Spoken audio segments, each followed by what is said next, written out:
메인보드의 메인은 중요한 이런 뜻이 있고, 그 다음에 보드는 무슨 뜻이에요? 판 이런 뜻이 있는 거죠. 그래서 메인보드 그러면 중요한 판 이렇게 부르는 거죠. 왜냐하면 컴퓨터에서 각종 부품들이 꽂히는 장소이기 때문에. 그리고 엄마와 같은 역할을 한다. 그래서 마더보드 이렇게도 불러요. MOTHER 마더보드 가겠습니다. 첫 번째는 이제 확장 슬롯이라는 게 있는데요. 슬롯이라는 사전적인 의미는 구멍이에요. 그래서 우리 자판기에서 동전 넣는 구멍, 그걸 슬롯이라고 합니다. 그럼 여기는 뭐가 꽂히느냐? 카드 형태의 주변 장치, 그래픽 카드 같은 거, 카드 형태의 주변 장치를 꽂는 장소, 장착하는 곳이다라는 거고, 지원되는 버스에 따라서 I4, E4 뭐 이렇게 불러요. 그 다음에 배사 방식, 그 다음에 PCI, AGP는 이제 그래픽 부분이 이 A가 Accelerated 그래픽이거든요. 그래서 그래픽 부분을 가속화시킨다. 그 기능을 갖다가 갖고 있는 그래픽 카드고, PCI 익스프레스가 들어갔다는 얘기는 뭐예요? 속도가 빨라졌다라는 거죠. 그래서 이런 것들이 있다 정도만 알고 가시고, 그 다음에 칩셋은 되게 중요한 역할을 하는 거죠. 왜 그러냐면 메인보드에 꽂혀 있는 부품들 간의 데이터의 흐름을 갖다가 컨트롤, 제어해 주는 역할을 하기 때문에, 데이터의 흐름을 제어해 주는 역할을 하기 때문에 말씀드린 대로 메인보드에서 가장 중요한 역할을 담당한다. 뭐가요? 칩셋. 이렇게 알고 가셔야 돼요. 그 다음에 이번에 중요한 건 이제 롬, 우리가 알고 있는 리드 오니 메모리. 그 다음에 바이오스라는 거는 베이직 B, 인풋 아웃풋 시스템이에요. 그러니까 기본적인 인풋 아웃풋 정보를 갖고 있는 시스템이다라는 거죠. 그래서 이것만 자체로도 시험 문제에서 언급을 잘 해요. 바이오스라는 기능은 어디에 저장이 되느냐? 롬이요. 그래서 롬바이오스 이렇게 부르는 겁니다. 램에 저장되면 안 되는 거죠. 왜냐하면 기본적으로 중요한 입출력 정보를 가지고 있기 때문에 날아가면 안 되잖아요. 그래서 비휘발성 메모리인 롬에다 저장한다. 그래서 롬바이오스 이렇게 같이 묶어서 머릿속에 넣어두셔야 돼요. 가겠습니다. 컴퓨터 전원을 켤 때 컴퓨터 제어와 기본 작업을 처리하는 프로그램 베이직. 여기서 기본 작업이라는 건 이제 부팅할 때 인풋 아웃풋 시스템 개념 아니겠습니까? 그래서 바이오스라고 보시면 되는 거예요. 그래서 컴퓨터 부팅에 대한 방법, 또 컴퓨터 운영에 대한 기본 정보가 들어가 있다라는 거죠. 어디요? 롬에. 뭐가요? 바이오스, 베이직 인풋 아웃풋 시스템이요. 됐죠? 포트의 사전적인 의미는 항구 이런 뜻이 있는 거죠. 컴퓨터에서는 출입구라는 의미로 사용이 돼요. 직렬 포트, 시리얼 포트인데 얘는 한 번에 한 비트씩 전송. 시리얼 포트 한 번에 한 비트씩 전송되는 방식. 그래서 예전에 마우스 또는 모뎀을 연결할 때 직렬 포트를 썼다라는 거죠. 마우스 같은 경우는 이제 USB 포트를 쓰기 때문에 옛날이죠. 그 다음에 이제 병렬 포트, 패러럴 포트인데요. 이 병렬 포트 같은 경우는 한 번에 8비트씩 전송한다라는 거죠. 그래서 직렬 포트는 한 번에 한 비트, 1비트씩, 병렬 포트는 한 번에 8비트씩, 8비트씩 전송한다라는 거고, 프린터 또는 집 드라이브로 연결할 때 사용했다라는 거죠. 프린터, 병렬 포트. 예전에 시험 문제에서 언급을 되게 잘했어요. 근데 요즘은 이제 마우스라든가 프린터 전부 다 USB 포트로 나오기 때문에, 네, USB 포트 나왔네요. USB 포트에서 U는 유니버셜, 그런 무슨 뜻이에요? 일반적인, 범용 이런 뜻이고, S는요, 시리얼이 무슨 뜻이에요? 직렬 버스입니다. 범용 직렬 버스, 이것만 알고 있어도 문제를 맞출 수 있어요. 왜요? 시리얼을요 병렬로 번역합니다. 범용 병렬 버스, 그죠? 틀려요. 직렬 버스입니다. 갈까요? 허브라는 거는 집선 장치, 이렇게 뻗어나가는 개념의 역할을 하는 장치인데, 우리 자전거 타이어의 가운데 부분, 거기를 허브라고 그러는 거예요. 그래서 중심, 그래서 허브를 사용하게 되면 최대 127개의 주변 장치 연결이 가능하다. 뭐가요? USB 포트가 됐죠? 그 다음에 말씀드렸잖아요. 범용 직렬 버스 장치 USB.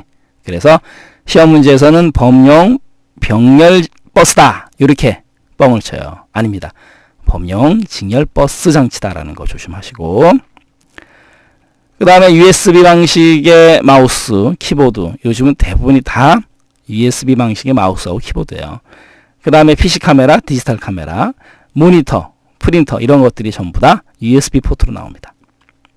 그럼 왜 USB 포트를 사용하느냐? 속도죠. 직렬 포트나 병렬 포트보다 빠른 속도로 데이터를 전송해 준다. 이래서 USB 포트를 사용하는 거고, 그 다음에요, 홑 플러그인, 그 다음에 플러그 앤 플레이 PNP가 지원이 돼요. 그러면 홑 플러그인은 뭐예요? 이미 우리가 알고 있는 내용이죠. 홑, 전기가 들어와 있는 상태에서 플러그인 꽂을 수 있다라는 거, 전기가 들어와 있는 상태에서 꽂아도 쓸 수 있다라는 거고, 굳이 컴퓨터를 안 꽂아도 된다라는 의미죠. 플러그 앤 플레이 뭐예요? 꽂으면 바로 플레이가 된다, 사용할 수 있다, 그 개념. 그래서 USB 포트를 사용하는 거고, 그 다음에 요즘에 이 속도 가지고 또 장난을 잘 치는데요. USB 1.0 버전 조심하셔야 돼요. 1.0에서는 4.7 Mbps, USB 1.1에서는 최대 12 Mbps, 그 다음에 2.0에서는 480 Mbps, 여기까지는 이제 메가bps예요. 그러다가 USB 3.0, 그러니까 2.0에서 3.0 앞에 2가 3으로 올라가면서 단위가 달라졌어요. 5GBps. 5GBps예요. 메가가 아니고. 그 다음에 또 조심하실 게 3.0에서 뒤에 0.1만 갔을 뿐인데도 불구하고 최대 10GBps로 빨라졌어요. 그래서 시험 문제에서 맞다 틀리다 나오면 조심하시고요. 그 다음 요번에 USB 2.0 포트의 색깔은 이제 검정색 또는 흰색이었는데 3.0에서는요 파란색으로 바뀝니다. 이거 조심하시고요. USB 3.0에서는 파란색으로 바뀌었다. 구분을 해야 되니까. 그 다음에 이제 IE3-1394 포트, 뭐 IE22-1394, IE3-1394 편한 데를 읽으세요. 얘 같은 경우는 이제 미국 전기전자, 그 EE가 그걸 뜻하는 거죠. 전기전자를. 전기전자 학회가 표준화한 맥킨토시형 직렬 시리얼 인터페이스다라는 거고, 주로 어디에서 이용이 되냐면요, 비디오 카메라 같은 거. 그래서 컴퓨터 주변 장치 및 비디오 카메라, 그 다음에 오디션 제품, 그 다음에 텔레비전, VCR 등의 가전기기를 갖다가 PC하고 연결할 때 사용하는 거다라는 거고, 그래서 파이어와이어 또는 아이링크 이렇게도 불러요. 뭐를요? IE3-1394를 파이어와이어 또는 아이링크 이렇게도 부른다. 맞다 틀리다 말장난 조심하시고요. 마지막으로 이제 PS2 포트는 6핀으로 구성되어 있는 마우스, 키보드 이거예요. 말씀드렸잖아요. 이제 USB 포트를 사용한다라는 거죠. 이 제품 아마 나오지도 않을 거예요. PS2 포트는요. 네, 이렇게 해서 포트까지 살펴봤습니다. 채널이라는 거는 이제 경로, 우리가 이제 TV, 라디오 채널 뭐 이렇게 부르지 않습니까? 그렇기 때문에 경로 이런 개념으로 사용이 돼요. 그러면은 컴퓨터에서 사용하는 채널이라는 건 뭐냐면 입력과 출력을 위한 경로다라는 거죠. 그래서 데이터 처리의 속도를 위해서, 빠른 속도를 하기 위해서 입력하고 출력만을 전담으로 하는, 그 목적으로 하는 처리기다. 그래서 IOP 이렇게 불러요. IO는 인풋 아웃풋이고 P는 프로세서. 그래서 입력과 출력을 갖다가 전담하는 처리기다라는 거죠. 그래서 입출력만을 전담하는 처리기 채널 이렇게 알고 가시고요. 그 다음에 인터럽트라는 거는 사전적인 의미가 뭐예요? 방해하는 거죠. 중단시키는 거. 우리가 컴퓨터를 사용하다가 컴퓨터가 방해되는, 중단되는 사태 가장 큰 게 뭐예요? 정전이죠. 바로 그런 겁니다. 그게 바로 인터럽트예요. 컴퓨터에서 정상적인 프로그램을 처리하는 도중에 특수한 상태가 발생한다. 방금 전에 말씀드린 정전 같은 거. 그래서 현재 실행하고 있는 프로그램을 잠시 중지하고 그 특수한 상태 처리해야 되겠죠. 그리고 원래대로 돌아오는 과정, 그거를 갖다가 우리는 인터럽트라고 불러요. 아울러 이제 인터럽트 종류는 외부에서 주는 인터럽트, 그 다음에 안에서 일어나는 인터럽트, 그 다음에 소프트웨어 인터럽트, 소프트웨어를 가지고 인터럽트를 거는 거죠. 이렇게 나눠진다라는 거고, 외부라는 거는 말 그대로 바깥쪽 개념이기 때문에 이 출력 장치라든가 전원, 이런 외부적인 요인에 의해서 발생하는 인터럽트를 외부 인터럽트 이렇게 부르는 거고, 내부 인터럽트 같은 경우는 이제 불법적인 명령이나 데이터를 잘못 사용했을 때 발생한다라는 거죠. 그래서 트랩이라고도 부릅니다. 내부 인터럽트는 다른 말로 트랩이라는 의미는 함정, 그죠? 덫, 올가미 뭐 이런 뜻이 있기 때문에 내부 인터럽트다라는 거고, 소프트웨어 인터럽트는 소프트웨어가 프로그램 아니겠습니까? 그래서 프로그램 처리 중에 프로그램에 의해서 소프트웨어를 거는 거죠. 그게 바로 소프트웨어 인터럽트. 그래서 인터럽트의 의미, 종류, 특징 잘 알고 가셔야 되겠죠. IRQ도 마찬가지예요. 인터럽트를 RQ가 request, 요구하는 거죠. 그래서 인터럽트 리퀘스트의 약자예요. 컴퓨터 주변 장치에서 CPU 관심을 끌기 위해서 내는 신호, 그걸 IRQ라고 부르는 거예요. 그래서 우선순위가 제일 높다라는 거고, 아울러 이제 2개 이상의 IRQ를 신호를 주게 되면 당연히 충돌이 발생된다라는 거죠. DMA는 이제 다이렉트의 D고, 메모리, 다이렉트로 메모리로 가겠다는 얘기죠.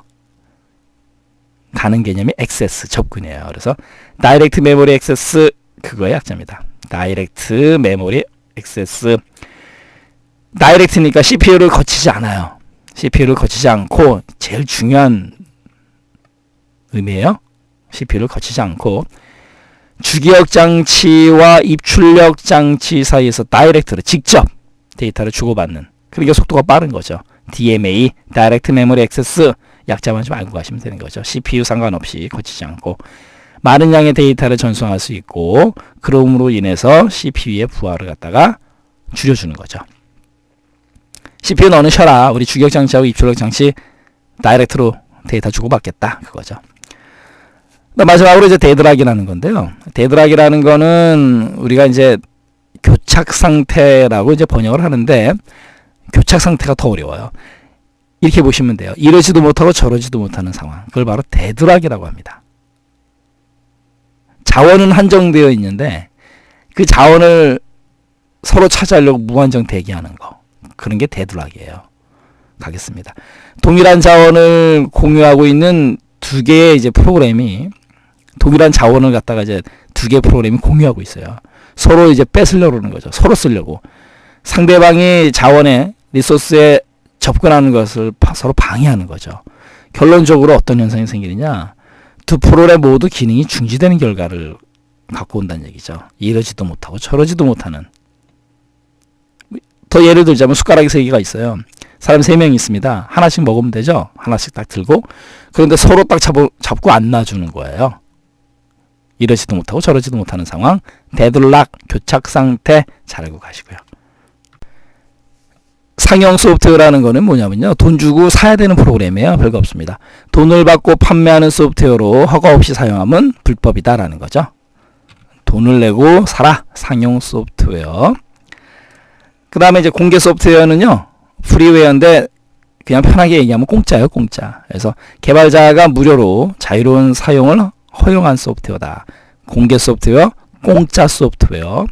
그래서 상용 소프트웨어는 돈을 내야 되는 거고, 공개 소프트웨어는 돈을 안 내는 공짜다. 이렇게 알고 가시면 되는 거고. 그 다음에 쉐어웨어, SHARE, 쉐어라는 거는 나누다라는 의미가 있지 않습니까? 그래서 일정 기간, 일정 시간, 일정한 기능을 무료로 사용할 수 있는 소프트웨어다라는 거죠. 그래서 일정 기간이 지나서 구매를 하게 되면, 지불을 하게 되면 기간이나 기능에 제한 없이 사용할 수 있다라는 거죠. 그게 바로 쉐어웨어입니다. 매우 중요하고요. 그 다음에 알파 버전은 뭐냐면, 어떤 프로그램을 만들었어요. 그래 놓고 여기 보면 이제 베타 테스트, 알파, 베타 이렇게 나가는 거 아니겠습니까? 뭐 A, B 이렇게 순서처럼 알파, 베타. 베타 테스트라는 게 있는데 이제 잠시 후에 배워요. 알파 버전이라는 건 베타 전이 알파니까 알파 베타 그 순서. 베타 테스트가 뭔지 모르지만 그걸 하기 전에 하는 게 알파예요. 알파 베타 그 순서적인 의미로. 베타 테스트를 하기 전에 중요한 건 뭐냐면, 야 우리끼리 한번 해보자. 바깥에 줬다가 괜히 창피당하니까 제작 회사 내에서 우리끼리 테스트 해보자. 그 목적이 바로 알파 버전이에요. 이해하셨죠?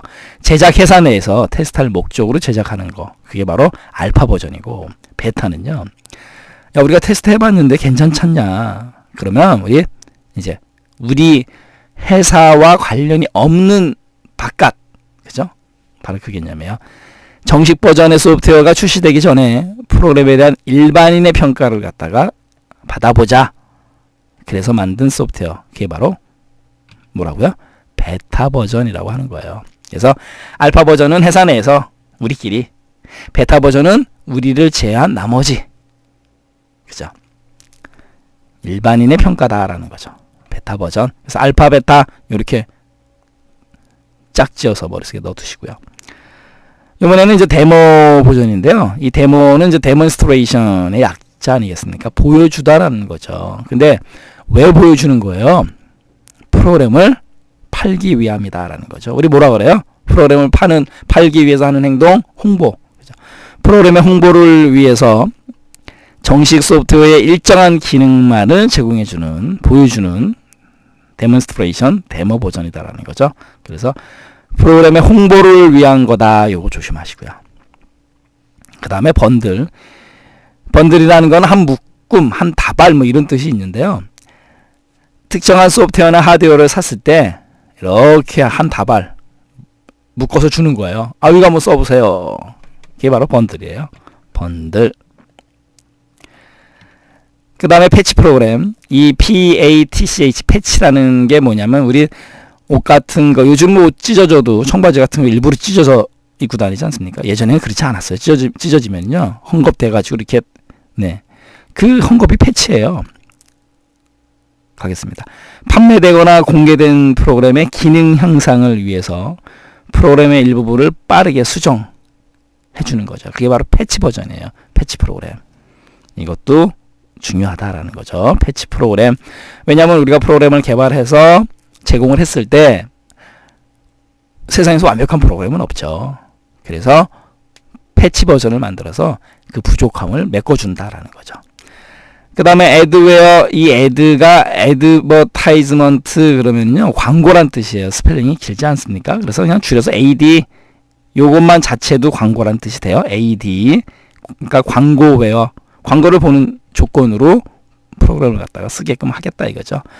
광고가 소프트웨어에 포함이 되어 있어서 이를 보는 조건으로 무료로 사용할 수 있게끔 하겠다라는 거죠. 무료라는 거 조심하시고요. 유료라고 말짱이 안 치면 또 홀라당 속을 수 있으니까 조심하시고요. 트라이얼 버전. 트라이얼은 시도해보다 라는 뜻이 있지 않습니까? 뭐 사용해보세요, 그런 의미인데, 상용 소프트웨어를 갖다가 돈 주고 사야 되는데 일정 시간 동안 한번 사용해보세요. 그래서 가장 좋은 표현, 체험판 소프트웨어다라는 거죠. 뭐가? 트라이얼 버전이. 그래서 포인트 37의 저작권에 따른 소프트웨어, 돈을 내야 되냐 안 내야 되냐, 그 개념으로 저작권이라는 의미가 붙은 거예요. 그래서 각각의 소프트웨어의 특징, 그 다음에 혼돈하지 않도록, 섞어놨을 때 혼돈하지 않도록 특징 정확하게 머릿속에 넣어두셔야 돼요. 언어 번역 과정 가겠습니다. 언어라는 거는, 랭귀지라는 거는 이제 뭐냐면, 우리가 컴퓨터에게 명령을 내릴 때 랭귀지를 가지고 명령을 내는 거죠. 결론적으로 프로그램을 짜는 거죠. 그죠?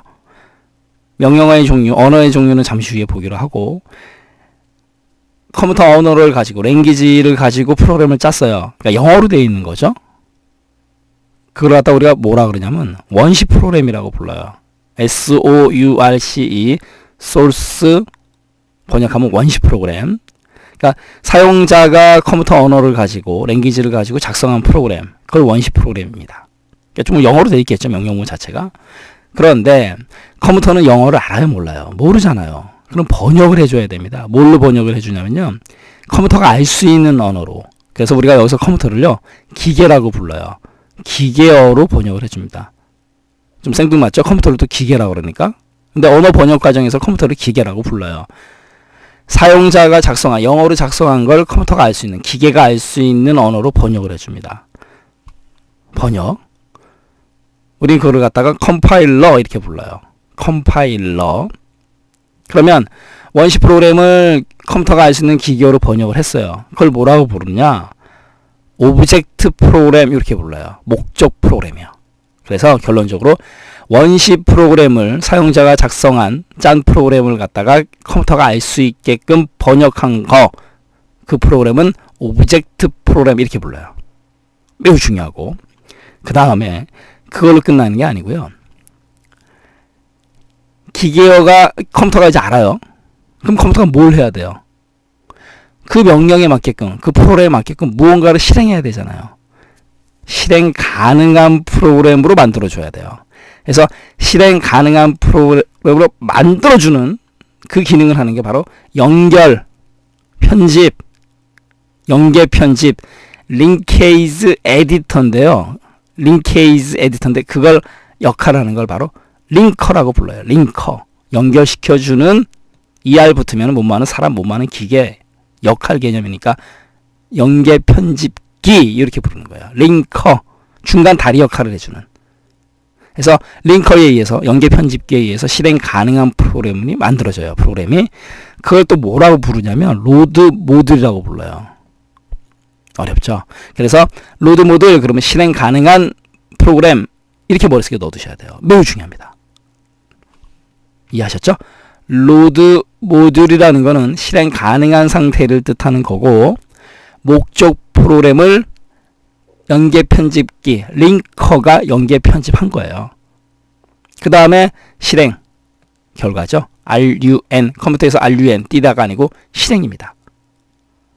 그러면 실행을 하려면 적재, 로더, 실어야 되잖아요.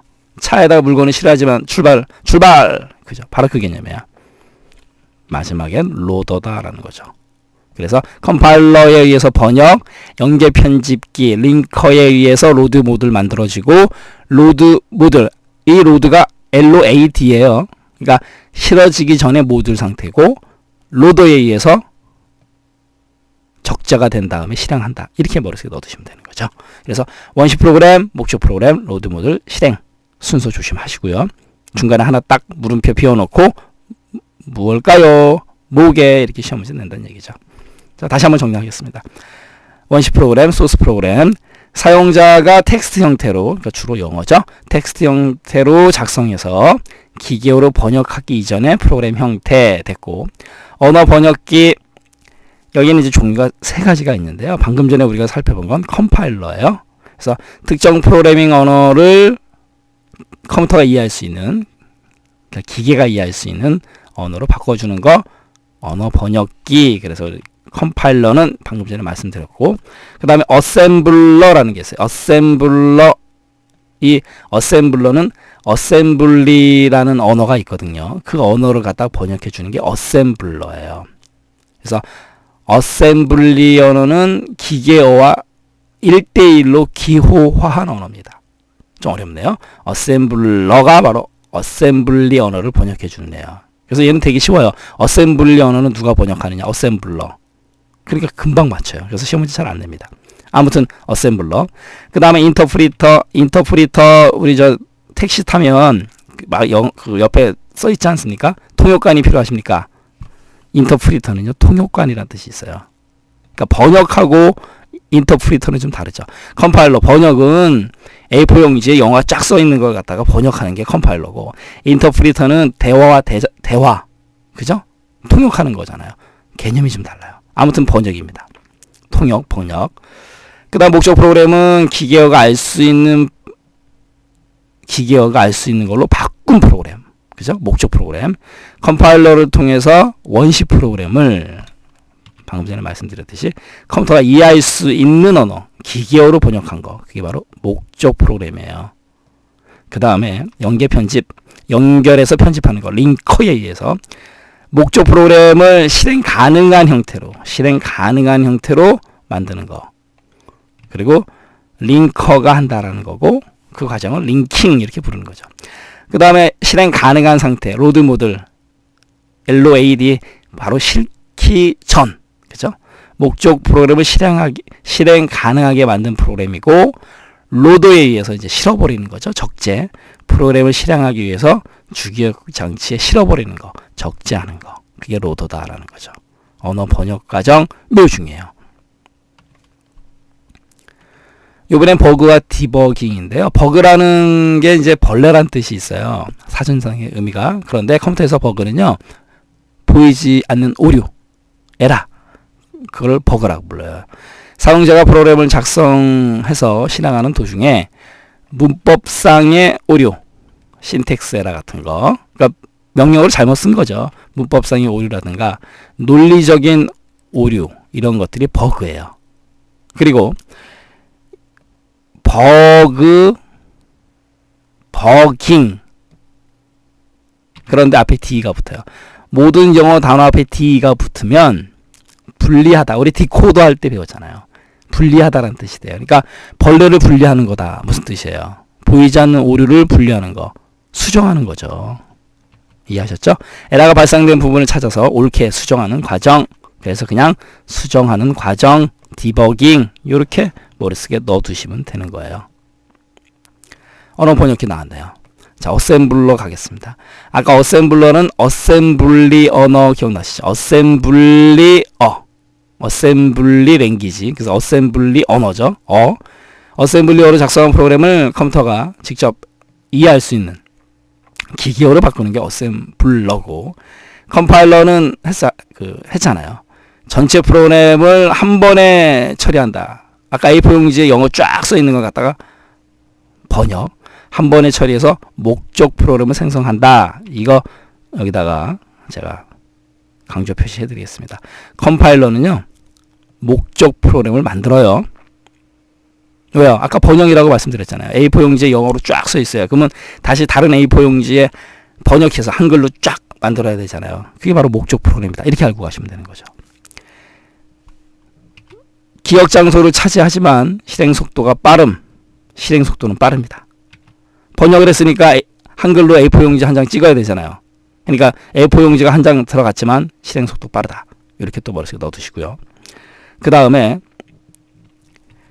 컴파일러를 사용하는 언어, 알골이라는 게 있고요. 그 다음에 파스칼, 이런 게 있다 정도만 알고 가시면 되는 거예요. 포트란, 과학 수치 언어고, 코볼, 사무 언어. 코볼의 B가 비즈니스거든요. 오리엔티드 랭귀지 약자거든요. C 언어는 아직도 사용을 합니다. 그 다음에 PL1, 이런 것들은 컴파일러예요. 컴파일러 언어라고 부릅니다. 그 다음에 인터프리터는 제가 아까 뭐라 그랬어요? 통역이에요. 얘는요, 가장 중요한 거, 목적 프로그램을 생성하지 않아요. 이거 가지고 시험 문제에서 장난을 잘 칩니다. 생성하지 않고까지 가야 되겠네요. 그죠? 생성하지 않고. 컴파일러는 목적 프로그램을 생성하고, 인터프리터는 목적 프로그램을 생성하지 않고. 이거 조심하시고요. 그래서 필요할 때마다 기계어로, 여기는 이제 번역이라고 표현을 해드렸지만 더 정확한 건 통역이죠. 그런데 이제 컴퓨터는 통역이 아니기 때문에 언어는 기계어로 번역하는 방식이다라는 거죠. 그래서 인터프리터는 통역이에요. 그래서 인터프리터를 사용하는 언어 베이직이라고 읽으셔야 돼요. 베이직, 리습, APL. 그러면 컴파일러 언어를 외우지 마시고요. 인터프리터 언어 요 세 개만 외우시고 나머지가 다 컴파일러 언어, 이렇게 머릿속에 넣어두세요. 베이직 또는 베이직, 그 다음에 리습, APL. 됐고요. 마지막으로 이제 컴파일러와 인터프리터의 차이점, 이걸 가지고 또 요즘 근래 시험 문제 내기 시작했어요. 차이점 구분 잘 하시고요. 가겠습니다. 컴파일러라는 거는 번역이라고 제가 말씀드렸잖아요. 프로그램 전체를 한 번에 번역합니다. 전체를, 그러니까 A4 용지에 있는 걸 한글로 전체 번역한다, 이렇게 머릿속에 넣어두시면 되는 거고. 그 인터프리터는 무슨 뜻이요? 통역관. 그래서 통역관이라는 건 뭐예요? 이쪽에서 한마디 하면 그거 바로 바꿔주고, 그죠? 프로그램 행단위 번역. 그렇게 머릿속에 넣어두시면 돼요. 그 다음에 이제 번역 속도인데, 컴파일러는 A4 용지에 영어가 쫙 써 있어요. 그 한글로 다 바꿔야 되지 않습니까? 전체를 번역하니까 느리죠. 근데 인터프리터는 바로바로 그냥 말한 거 바로바로 통역해 주니까 빠르죠. 통역이. 그렇게 머릿속에 넣어두시면 돼요. 해당 언어는 바로 이렇습니다. 스노본 하나 추가됐네요. 아까 우리가 공부한 거에. 요것만 좀 신경 쓰십시오라는 거고, 나머지가 전부 다. 여기가 스노볼이고 여기는 코볼이에요. 이런 건 좀 조심하시고요. 그 다음에 목적 프로그램 컴파일러 생성한다 안 한다? 한다. 강조해 드렸잖아요. 얘는요. 인터프리터 안 합니다. 요 차이점 제일 커요. 큰 차이점입니다. 당연히 언어도 다르고. 그 다음에 실행 속도요. 이건 조심하셔야 돼요. 컴파일러가 실행 속도는 빨라요. 빠름, 네. 목적 프로그램이 생성되기 때문에 빠르다라는 거죠. 인터프리터는 실행 속도는 느립니다. 이거 조심하셔야 돼요. 그래서 인터프리터가 통역이기 때문에 행단위 번역, 통역은 빨라요. 그렇지만 실행 속도, 컴퓨터에서 그거는 느리다라는 거 조심하셔야 돼요. 그래서 이걸 가지고 장난을 잘 칩니다. 혼돈되지 않게 잘 알아두셔야 돼요. 그래서 컴파일러와 인터프리터의 차이점 조심하시기 바랍니다. 객체 지향 프로그래밍을 다른 말로 뭐라 그러냐면요. OOP라고 불러요. 그건 뭐냐면 오브젝트의 오브젝트는 이제 객체, 오리엔티드는 그쪽을 향해 간다, 지향한다라는 뜻이죠. 그 다음에 프로그래밍의 P, 그래서 객체 지향 프로그래밍을 OOP라고도 불러요. 이것도 같이 좀 알고 가셔야 되고. 그럼 객체 지향 프로그래밍은 뭐냐? 우리가 프로그램에서 데이터를 사용하지 않습니까? 그런 데이터 구조의 데이터 타입, 데이터형, 그리고 사용하는 펑션, 함수까지 프로그래머가 정의할 수 있는 프로그래밍 기법을 객체 지향 프로그래밍 기법이라고 부르는 거예요. 그래서 데이터의 타입과 펑션까지 정의할 수 있다라는 거고, 아울러 객체 지향 언어에는 이제 C++, 뭐 C++ 이렇게 읽으셔도 되고요. 그다음에 액터라든가 스몰톡, 그다음에 자바 이런 것들이 객체 지향 언어예요. 그래서 객체 지향 언어의 종류는 맞다 틀리다 구분 잘 하셔야 되는 거고요. 그다음에 이 OOP에서 공통적인 기능과 속성을 가진 객체를 뭐라고 부르냐면 클래스라 그래요. 클래스. 우리 클래스의 사전적인 의미 뭐예요? 우리 학교에서 1반, 2반, 3반 이런 개념 아니겠습니까? 반이라고 생각하시면 돼요. 그래서 같은 기능, 같은 속성을 가진 학생들끼리 클래스를 묶어놨다. 한 반이다. 그 개념으로 생각하시면 되죠. 공통적인 기능, 속성을 가진, 프로퍼티를 가진 객체들을 모아놨다. 그게 바로 클래스예요. 그 다음에 이번에는 메소드라는 게 있는데 METHOD 메소드의 사전적인 의미는 무슨 뜻이에요? 방법이라는 뜻이 있는 거죠. 그렇기 때문에 무언가를 하는 방법, 그러니까 명령이죠. 그래서 객체가 수행하는 실제 기능을 기술한 코드, 방법, 뭐를 해야 될지에 대한 내용, 그게 바로 메소드예요. 그 다음에 이 메소드는 상속이 가능해요. 인허리턴스, 물려주는 거죠. 말이 조금 그런데 상속, 인허리턴스, 그 다음에 리유즈, 재사용이 가능합니다. 이렇기 때문에 객체 지향이다라는 거예요. 그래서 메소드의 상속과 재사용이 가능하고 그럼으로 인해서 시스템의 확장성이 높다라는 거죠. 그리고 방금 전에도 말씀드렸듯이 프로퍼티, 이 오브젝트가 갖는 고유 성질이나 속으로 갖고 있는 성질, 속성이 속으로 갖고 있는 성질 아니겠습니까? 그걸 뭐라 그래요? 프로퍼티라고 합니다. 프로퍼티의 사전적인 의미가 속성이라는 뜻이 있어요. 그래서 클래스, 메소드, 프로퍼티, 그 다음에 상속, 재사용, 인허리턴스, 리유스 이런 것들은 객체 지향 용어예요. 알고 가셔야 되는 거고, 그 다음에 또 시험 문제에서 언급했던 게 뭐냐면 객체 지향 언어의 특징에 대해서 아닌 것은 이게 나왔어요. 추상화라는 거는 간단하게 만드는 거죠. 그 다음에 캡슐화, 보호하는 거죠. 우리 약 캡슐로 된 약 있지 않습니까? 안에 알맹이를 보호하기 위해서 캡슐화. 마찬가지예요. 객체지향 언어의 특징, 추상화하라, 단순화하라, 캡슐화, 암호, 보안의 개념이 들어가는 거죠. 계층, 모듈이라는 건 한 집단 개념 아니겠습니까? 다형성, 여러 가지 형태, 그 다음에 정보를 은폐할 수 있어야 되는 거고, 방금 전에 말씀드렸듯이 상속성, 이너리턴스, 그 다음에 리유즈, 재사용이 가능하다라는 거죠. 이게 바로 객체지향 언어의 특징이에요. 그런데 추상화, 캡슐화, 계층, 모듈, 다형, 정보 은폐, 상속, 재사용 달달달 외우셔도 좋고요. 그렇지 않으면 요거 하나 외워두세요. 단 구조화는 아니다. 객체지향 언어의 구조화, 스트럭처드 프로그래밍 개념은 아니다라는 거죠. 구조화, 그럴듯해 보이죠. 객체지향 구조화, 왠지 좀 궁합이 맞죠. 하지만 아닙니다. 구조화라는 거는 구조화 프로그래밍, 스트럭처드 프로그래밍은요, 순서적이고 선택적이고 반복적인 그 개념이 들어가기 때문에 이 객체지향하고는 맞지 않습니다. 명심하셔야 돼요. 매우 중요합니다. HTML 같은 경우는 이제 HTML5 요즘 나오는 건 뒤에 5가 붙어요. 그래서 하이퍼텍스트는 무슨 뜻이에요? 어떤 텍스트를 클릭했을 때 그쪽으로 넘어가는 거죠. 하이퍼텍스트, 마크업 랭귀지의 약자인데, HTML은 홈페이지를 만들 때 사용하는 언어죠. 가겠습니다. 홈페이지를 작성하는데 사용되는 생성 언어이다라는 거고, 문자뿐만 아니라 화상, 음성, 영상이 포함되는 페이지를 갖다가 구성할 수 있다는 얘기죠. 그래서 구조화된 언어이다 같이 알고 가시고요.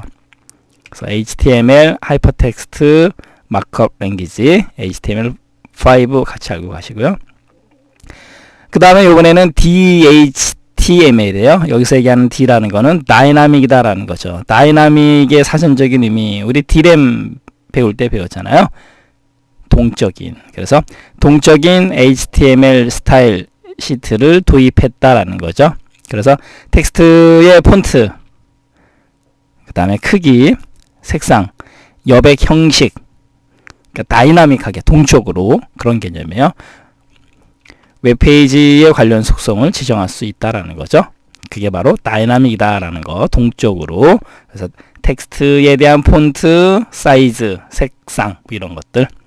그 다음에 VRML, 버추얼 리얼리티, VR 그러면 뭐예요? 버추얼은 가상이고 리얼리티는 현실, 가상현실이죠. 요즘 VR 이렇게도 또 굉장히 중요한 용어로 사용이 되는 거죠. 그거를 모델링하는 랭귀지다. 이 M이 HTML의 마크업처럼 마크업이 아니고 여기는 모델링이에요. 왜 그러냐면 버추얼 리얼리티, 가상현실에 대한 3차원적인 개념이기 때문에 모델링이라는 단어가 들어갔다는 얘기죠. VRML. 가상, 버추얼 현실, 리얼리티 말 그대로 들어가요. 모델링 언어 파일을 웹 서버에 이제 저장해서 입체적인 이미지를 갖는 3차원적인 가상 세계를 갖다가 그렇죠. 인터넷에 구축할 수 있는 언어, 그게 바로 VRML이에요. 그 다음에 펄, PRL, 펄 같은 경우는 CGI 프로그램을 작성하는데 널리 사용된다 정도 알고 가시면 되는 거고, 그럼 CGI가 뭔지 아셔야 되잖아요. 바로 Common Gateway Interface, 이거의 약자인데, Common 일반적인 Gateway 관문이죠. 들어가는 문이고, 인터페이스 중간 다리 역할을 한다 그 뜻이에요. 그래서 이 CGI라는 거는 뭐냐면 카운터, 예전에는 홈페이지를 몇 명이 방문했는지, 당일날 몇 명이 방문했는지 이런 걸 카운트해요. 나타내기도 하고, 뭐 요즘도 있지만요. 카운터라든가 방명록, 그 다음에 게시판과 같이 방문자 상호 간에 서로 인터페이스, 그 정보를 주고받는 기능을 추가하고자 할 때 사용하는 게 바로 CGI, Common Gateway Interface다라는 거죠. 매우 중요해요. 시험 문제에서도 잘 요구하고, 그래서 웹서버에 있는 사용자의 요구를 응용 프로그램에 전달하겠다라는 거죠. 그게 바로 카운터, 방명록, 게시판 뭐 이런 것들이죠. 그 결과를 갖다가 다시 리턴해주기 위한 표준적인 방법, CGI 개념 좀 조심하시고요. 그 다음에 SGML, S는 이제 스탠다드 generalized 그럼 일반적인 뭐 그런 뜻인데 마크업 랭귀지예요. 얘도요. 그래서 국제 표준화 기구 ISO 인터내셔널 스탠다드 오가니제이션이죠. 국제 표준화 기구에서 국제 표준으로 채택한 문서 생성 언어다라는 거죠. 그래서 스탠다드 표준으로 바로 그 뜻이에요. SGML의 S. 인터넷 월드와이드 웹, 그러니까 WWW 월드와이드 웹, 그냥 우리가 웹이라고 부르죠.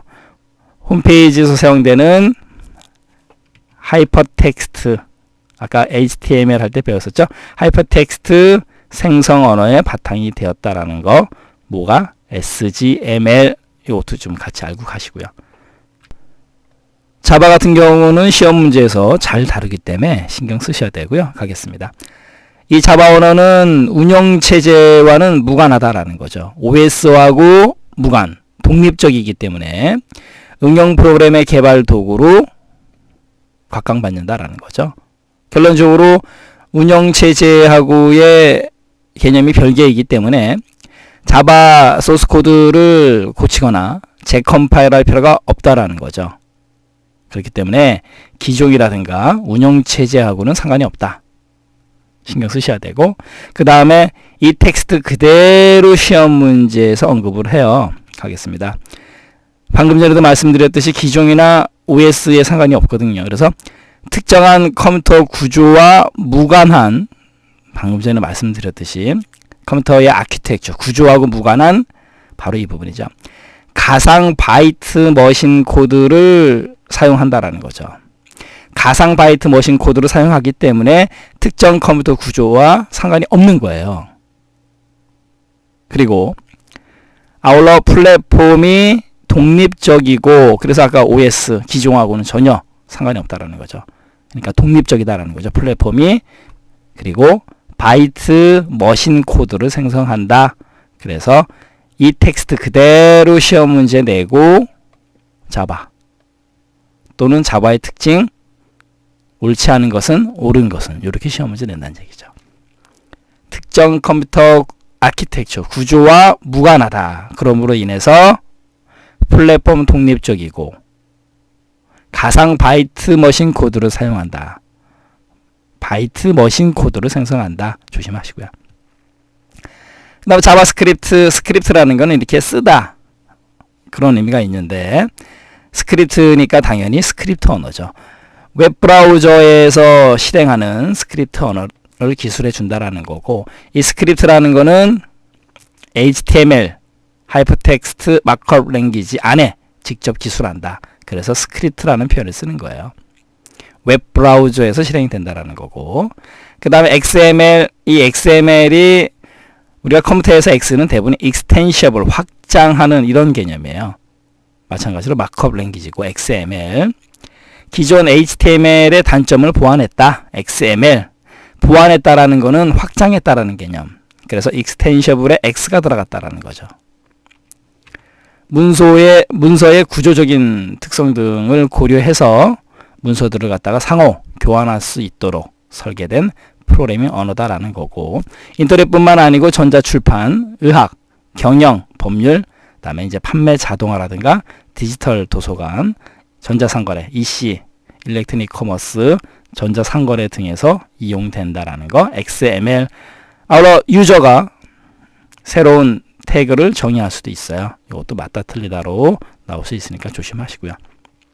익스텐셔블 마크업 랭귀지 XML. 그 다음에 이제 ASP는 약자를 좀 신경 쓰셔야 돼요. A가 액티브, 그 다음에 서버 페이지인데요. 액티브 서버, 요거 좀 신경 쓰세요. 무슨 뜻이에요? 서버에서 액티브 된다, 활성화 된다라는 거죠. 됐죠? 서버에서 액티브 된다라는 거, ASP. 그럼 이 ASP는 뭐냐면 윈도우즈 환경에서 작동합니다. 신경 쓰셔야 돼요. ASP는 윈도우즈 환경이에요. 윈도우즈 환경에서 동적인 웹페이지를 제작할 수 있는 스크립트 언어이다라는 거고, 그 다음에 HTML 문서의 명령어를 삽입해서 사용하는데 조심하셔야 될 거는 자바스크립트와는 달리 바로 이 부분이요. 서버 측에서 실행된다. 서버 측에서 실행된다를 영어로 액티브 서버라고 부르는 거예요. 방금 전에 말씀드렸듯이요. 그래서 ASP는 윈도우즈 환경, 서버 측에서 실행, 요 두 개만 머릿속에 넣어주세요. 다시요. ASP는 뭐라고요? 무슨 환경? 윈도우즈 환경, 어디에서 실행된다? 액티브 서버, 그거만 알아두시면 돼요. 그 다음 PHP 같은 경우는 얘는요, 유닉스, 리눅스, 얘는 같은 개념이니까. 그 다음에 윈도우즈, 안 되는 데가 없습니다. 유닉스, 리눅스, 윈도우즈 다 작동해요. PHP는요. 그래서 많이 사용이 되는 거죠. 웹서버에서 작동하는 스크립트 언어로 유닉스, 리눅스, 윈도우즈 환경에서 작동한다라는 거 조심하시고, 얘도 마찬가지로 웹서버, 그 다음에 C 언어라든가 자바, 펄 등의 언어와 문법이 유사하다라는 거. 그래서 배우기가 쉽다라는 거죠. 물론 C 언어, 자바, 펄 아는 분에 한해서죠. 그냥 무조건 쉬운 건 아니겠죠. 웹페이지 제작에 많이 사용되고 다양한 DB와 링크 연동시킬 수도 있다라는 거죠. 그래서 PHP를 많이 사용한다라는 거죠. JSP 같은 경우는 이제 자바의 성격을 그대로 가져오면서 서버에서 실행이 되는 스크립트 언어예요. JSP 가겠습니다. ASP, 앞에 A가 빠졌네요. ASP하고 PHP와 동일하게 웹서버에서 작동하는 스크립트 언어예요. 그리고 이 JSP는 자바 서블릿 코드로 컨버전 돼서 실행이 돼요. 그거 조심하시고, 말씀드렸듯이 자바의 장점을 그대로 소용했기 때문에 기능이 강력하다라는 거고, UML 같은 경우는요, 유니파이드 모델링 랭귀지인데 얘는 객체 지향 개념이에요. 그래서 객체 지향 방법론에서 분석 및 설계를 위한 모델링 언어이다. 그래서 맞다 틀리다 정도 구분 잘 하시고요. UML, WML 같은 경우는 와이어라는 건 선이 라는 의미가 있는 거고, LESS가 붙으면 없다라는 뜻이에요. 그러니까 와이어리스 그러면 선이 없는 이런 뜻이에요. 그냥 와이어만 있으면 선이 있는 유선이고, 와이어리스 그러면 무선입니다. 결론적으로 와이어리스 마크업 랭귀지 그럼 뭐예요? 무선, 모바일 개념이죠. 모바일 개념의 웹 프로그래밍 언어다라는 거죠. 무선 접속을 통해서 휴대폰이나 PDA 등의 웹페이지의 텍스트와 이미지 부분이 표시될 수 있도록 해주는 바로 모바일 웹 프로그래밍 언어, 그게 바로 WML이에요. 네, 마지막으로 HTML5, 아까 하이퍼텍스트 마크업 랭귀지 할 때 뒤에 이제 5가 붙습니다 라고 말씀드렸었죠. 얘는 뭐 하는 거냐면 액티브엑스라든가 플러그인 이런 프로그램 설치할 필요가 없어요. 설치 없이 동영상이나 음악 재생을 실행할 수 있는 웹 표준 언어이다라는 거죠. 결론적으로 HTML5가 그런 기능이 추가가 됐다, 그 얘기예요. 네, 이렇게 해서 웹 프로그래밍 언어 정리해 드렸고요. 각각의 언어의 특징 시험 문제에서 잘 다루니까 조심하셔야 되겠죠.